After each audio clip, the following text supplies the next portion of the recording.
Valsad 26 ST Lok Sabha બેઠક મતગણતરી પૂર્વે જિલ્લા ચૂંટણી અધિકારી શ્રી આયુષ ઓકના અધ્યક્ષસ્થાને બેઠક મળી.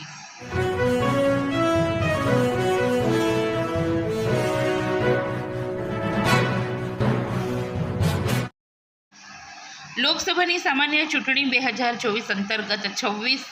વલસાડ ડાંગ અજજા બેઠક ઉપર કુલ 7 વિધાનસભા મતદાર વિભાગની મતગણતરી આગામી 4 જૂન 2024ના રોજ સવારે સરકારી ઇજનેર કોલેજ વલસાડ ખાતે હાથ ધરાનાર છે,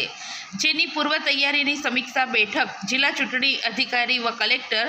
આયુષ ઓકના અધ્યક્ષસ્થાને વલસાડ જિલ્લા સેવા સદન ખાતે મળી હતી,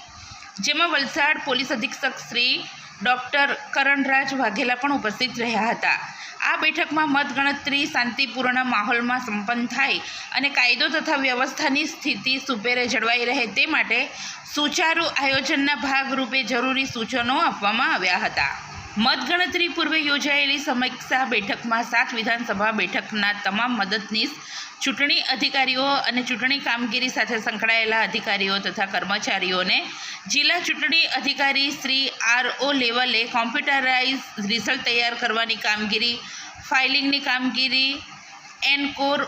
ઓનલાઈન એન્ટ્રીની કામગીરી, રાઉન્ડ વાઇઝ ઉમેદવારોને મળેલા મતો જાહેર કરવાની કામગીરી, મતગણતરીની વિડીયોગ્રાફી, CCTV કંટ્રોલની કામગીરી, નૂતન કેળવણી મંડળના સંસ્કાર કેન્દ્ર ખાતે કાઉન્ટિંગના લાઈવ પ્રસારણની દેખરેખની કામગીરી, મતગણતરી પૂરી થયા બાદ EVM VVPAT મશીનો જિલ્લા કક્ષાના સ્ટ્રોંગ રૂમમાં મૂકવાની કામગીરી, વીજ પુરવઠો જળવાઈ રહે તે માટે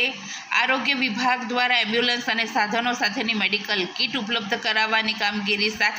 મીડિયા સેલની કામગીરી, માઇક્રો ઓબ્ઝર્વર, મતગણતરી સુપરવાઇઝર અને પોસ્ટલ બેલેટ ગણતરી અંગેની તાલીમ, મતગણતરી સ્ટાફ, ઉમેદવારો, ચૂંટણી એજન્ટ અને મતગણતરી એજન્ટના વાહનોની પાર્કિંગની વ્યવસ્થા, બિલ્ડિંગમાં તેમજ પાર્કિંગમાં પીવાના પાણી અને ટોયલેટની સુવિધા તેમજ સ્વચ્છતા અંગેના જરૂરી સૂચનો કર્યા હતા. મતગણતરીની કામગીરીમાં નિમણૂક પામેલા અધિકારીઓ તેમજ કર્મચારીઓએ મતગણતરીના દિવસે સવારે 5 કલાકે મતગણતરી સ્થળ સરકારી ઇજનેર કોલેજ ખાતે